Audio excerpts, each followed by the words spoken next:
What's happening, everybody? Welcome back to the channel. Welcome back to another WNBA video. We have ourselves a two-game slate to dive into for Wednesday, September 3rd. So we're going to break down and analyze those games. We're going to talk about which way that I'm leaning as far as the points in the spread. And then when it's all said and done, make sure you check down there into that pinned comment. You'll find a link down there that's going to send you over to the Guy Boston Sports website. So we're going to find all of my final plays for these games listed for free. Typically right here, we jump over there to the website and we'd recap our plays from the night before. But I am recording this one literally 3 minutes before these games tip off. Both these games tipping off at 10 p.m. Tuesday night. So we'll recap those plays along with whatever we put in here for these games in our video for Thursday night. So nothing else to do but to jump right into the mix, guys. Let's go ahead and do just that. Smash that like button down there for me if you can. Hit subscribe if you have not already. Let's get into the mix, man. It's going to be 7:30 p.m. tip-off time for our first game. Los Angeles Sparks taking on the Atlanta Dream. The Dream are 7-point favorites right now, total sitting at 168.5. Now, these two, they're going to play back-to-back here, only meeting once earlier on the year, and that resulted in a 6-point Atlanta win in LA, but that was way back in late May at the beginning of the season. The Dream, they've won 4 of their last 5 games coming into this one. They've gone 7-2-1 to the number over their last 10, and they are tied with the Aces for second in the league right now, sitting at 26-14. They're 13-6 straight up when playing at home. They're 11-8 to the number in those home games. Now the Sparks, they've gone 19-20 straight up on the year, 11-8 on the road, 11-7-1 to the number in those road games. They've won 2 in a row coming into this one, and this is going to be the second of 3 straight on the road for LA. Rakia Jackson has been working through a leg injury. She's probable here for this one, but the Dream have Alicia Gray listed as questionable with a right knee injury. I don't like that for Atlanta, man. And even if she can suit up, we got to consider a few things looking at this game here, man. The Dream, they are playing for playoff seeding, while the Sparks, they're playing for their playoff lives. And this is a spot where I feel like, the Dream could potentially overlook this LA team. They're facing them here again in Atlanta in just 2 days. Then back-to-back games with the lowly Sun following that to close out their season. So, there's definitely the potential for Atlanta to just kind of coast through these final 4 games. You know what I mean? Games that they should easily win. But also, the Sparks can go at them down low in a way that most teams really have struggled to go against Atlanta over the course of the year. The Sparks are coming into this one scoring the most points in the paint over their last 5.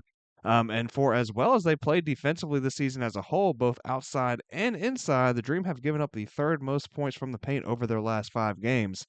Both these teams have been great on the glass, top 3 in the last 5. Atlanta has been slightly better on the offensive glass. Sparks aren't really giving up a ton there. They were a respectable 6th in terms of offensive rebounds allowed per game. With that said, the Dream have been scoring the second most second chance points. LA, they're sitting at just 9th in terms of second chance points allowed. Ball security is what really worries me, though, looking at LA in this game, man. They're turning it over at the second highest rate over their last 5 games. Atlanta is leading the league in this regard. They're turning it over the fewest. Sparks are actually coming into this one forcing more turnovers than Atlanta, third in this regard, while the Dream come in at 6th. The problem for LA in that regard, while they're scoring the 5th most points off of turnovers, Atlanta is giving up the second fewest. The Dream are scoring the third most points off of turnovers themselves. The Sparks are giving up the 4th most. Interestingly enough, man, the Sparks are actually checking in at 4th for defensive rating over their last 5 games, but the issue there is that their offense has dipped, 3rd from last in those same 5 games. Atlanta, on the other hand, they're coming in at 3rd for offensive rating, 2nd for defensive rating. Without the status of Gray known, though, I can't really place anything official looking at this game, man. It's going to be an Atlanta lean for me on the side. I need Gray in there, man. I don't want to lay 6.5 points down one of their top scorers there on the Dream side, right? But yeah, I'm going to be leaning with the Dream in this one. For the total, these two, they went up and over that number in their first head-to-head, landing at 170. Sparks have hit to the over in 25 of their 39 games played, but they've gone under in 4 of their last 5 now. The Dream have hit 2 straight overs coming into this one, but they held each of their opponents under 80 points. They just played young teams in the Sun and the Wings coming into this one that allowed 93 and 100 points respectively. Before that, the Dream had hit 9 unders in a row. They've gone under this specific number in 6 of their last 8 games at home as well. So I'm going to lean under looking at this game here. And second up, looking at that 8 p.m. tip-off game, Connecticut Sun taking on the Chicago Sky. The Sky are 1-point favorites in this one. The total sitting at 162.5. It's going to be the 4th and final match between these two head-to-head on the year. Sky took that first meeting back in June, while the Sun have taken each of the last 2. Now, the last meeting came in late August with the Sun winning outright as road dogs in Chicago by 10 points. I mean, this is an ugly one, so I'm not going to spend a whole lot of time on this game here, man. The Sun, they have some injuries to contend with. Bria Hartley is now done for the year with a torn meniscus. Olivia Nelson-Adada is a game-time decision with a back injury.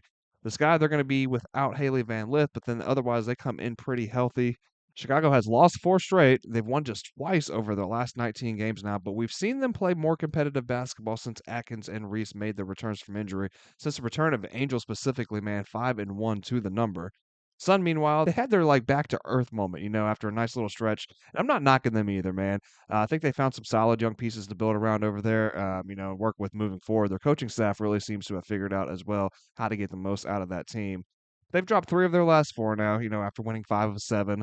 And after covering in 7 straight, they've now failed to cover in their last 2 heading into this one. Chicago, they're back to dominating on the glass, first in the W over their last 5 for total rebounds per game, second for offensive rebounds. Connecticut, they're just 7th in terms of rebounds per game, and they're allowing the 4th most offensive rebounds as well. They sit at 6 for total rebounds allowed per contest, while the Sky are giving up the fewest. And those offensive rebounds, of course, lead to second chance points. The Sky are 3rd in that regard. The Sun sit at 8th in terms of second chance points allowed. The Sun were excelling, forcing turnovers and scoring off of those turnovers on the break. And the Sky have been allowing the most points off of turnovers, but the Sun have dipped some in this regard as well, man. They're 6th for points scored off of turnovers and just 8th in terms of turnovers forced per game. Now, Chicago is 4th for points scored from the paint in the last 5 games. Connecticut is giving up the second most points inside. Give me the Sky on the side here in this one, man. For the total, the Sun are 5th in terms of pace over their last 5 games. The Sky are 6th. The over hit in their last head-to-head, but they hit to 2 unders prior to that. The Sky have hit to 3 straight unders, while 7 of their last 10 overall and 6 of their last 8 at home have landed under this specific number. I don't think we see either of these offenses come in and necessarily light things up here in this one, so I'll lean under, but it's a slight lean, man, because I don't trust either of these defenses really in this spot as well. I see a more physical style game played out of the paint, however, though, you know what I mean? So it's going to be an under lean. We'll see if I can get there, though, on that one. That is going to wrap things up for the night, guys. Hope you guys enjoyed the video today. Hope you found the content helpful and useful. And if you did, please don't forget to smash that like button on your way out. Hit subscribe if you have not already. And that is going to do it, man. Hope you guys all have yourselves a great Wednesday night. Hope you guys all cash out. And I'll see you back tomorrow for the next one.